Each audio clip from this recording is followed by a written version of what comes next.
Meus amigos, João 10, 23 está escrito o seguinte: e Jesus passeava no templo, no alpendre de Salomão. Que coisa importante! O Criador de todas as coisas passeava. O que Jesus estava fazendo ali? Ele estava se expondo para que as pessoas viessem a ele, até de uma maneira contraditória, e vieram os judeus.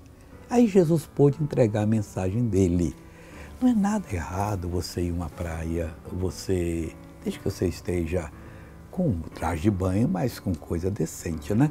Você ir numa festa de um amigo, de uma família, num aniversário, num casamento, não é nada demais. Até educadamente, o cara vai casar-se na igreja católica, você é evangélico, não pisa lá, pisa.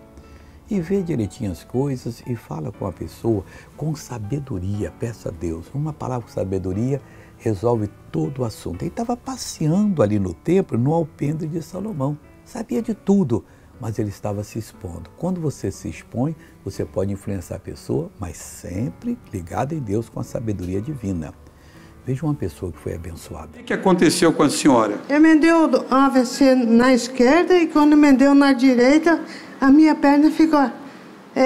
o joelho ficou duro e quando eu caminhava, ele amolecia. Eu caí e quebrei o braço. Por causa disso. Hoje, o que aconteceu aqui, dona Gide? O joelho está bom e o braço, que estava dormente, passou. A senhora já está podendo levantar? Uhum. Até onde só levantava ele? Sim. E agora? Quanto tempo a senhora não fazia isso? 2 anos.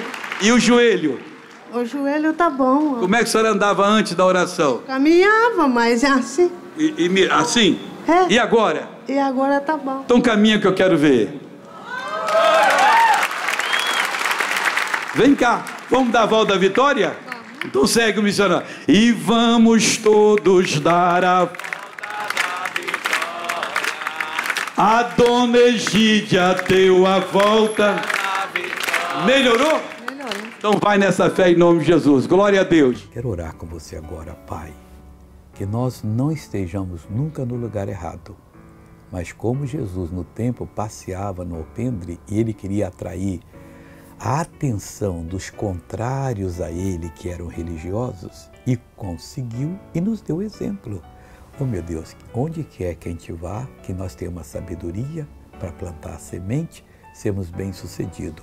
E veja essa pessoa que está em grave crise agora. Eu oro por ela, eu expulso todo o mal, em nome de Jesus.